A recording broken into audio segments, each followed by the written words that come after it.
Meatgrinder. The agreed-upon format is this. I will pose a question, and the candidates will take turns giving answers of not more than 1 minute. After both have responded, they may each direct a brief question, which the other may answer. The order has been determined by the flip of a coin. First question goes to... Sir, if I may. Yes, Congressman Hughes? I thought we weren't going to use titles. Oh, you're right. I'm sorry. Mr. Hughes. Weren't we going to have 2 minutes for our answers? You just said 1 minute. Oh, I'm sorry. I was told that both sides had agreed to the change. We were hoping to eliminate filibusters, more answers, less speeches. I hope that's agreeable. I suppose so, as long as it's even. All right, good.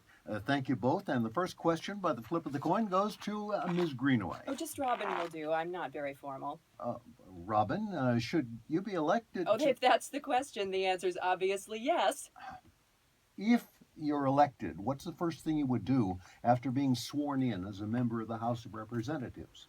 I would call for an immediate vote to revoke the citizenship of all indigent residents of the United States of America and expel them from our country by the fastest and least expensive means possible. Day one, deal done. Easy as that. And would the audience please restrain its applause as a matter of courtesy and because we hope to ask a lot of questions. Mr. Hughes, your answer. I've had 6 of those opening day swearings in. Usually the first thing you want to do after all those speeches is get out there and get a bite to eat. But my first official order of business would be to put in my request for committee assignments so that I could continue to have a voice in those issues which affect the people of my district the most. All right, and do you have a question to address to to your opponent? Certainly. Ms. Greenaway? Please call me Robin. All right, Robin. And I can call you Doug. So cozy. You talk about calling for an immediate vote on your proposal. First of all, there are no immediate votes in Congress. A bill must be introduced and must go through committee hearings before it gets to the floor. If it gets to the floor, and in the case of your Now, doesn't that sound like a typical politician? Introduce a bill, have committee hearings. Well, we've been paying that bill for years, and it's bankrupting us. Mr. Moderator, could I just finish my question? Yes, That was not a question. He was making a speech telling us about committee hearings. When your house is on fire, don't call the fire department. Have a committee hearing instead. And when you're being robbed, tell the robbers to hold on a minute so you can have a committee meeting. And make no mistake, our house is on fire, and we are being robbed.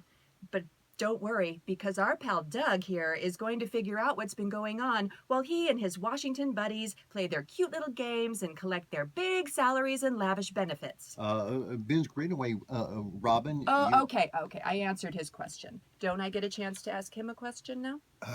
Go ahead. Here's my question, Doug. You've been on the public payroll in Congress for what, 12 years? And before that, you were on the public payroll in the state legislature for a lot of years. Have you ever actually had to go out and earn a living? And if so, what did you do and why did you stop doing it? All right, Robin. That's almost a fair question. What do you mean, almost? I'm sure we'd all like to know what real function you performed in society before we started paying you to attend a committee meeting. I think he has a right to answer. I think he has a duty to answer. Then may I do so?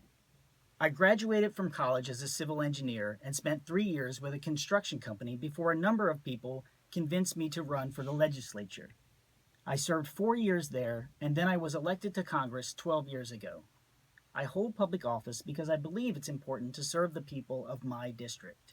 Did anybody hear what he just said? The people of my district. Well, I've got to tell you, Mr. Doug, that it is not your district.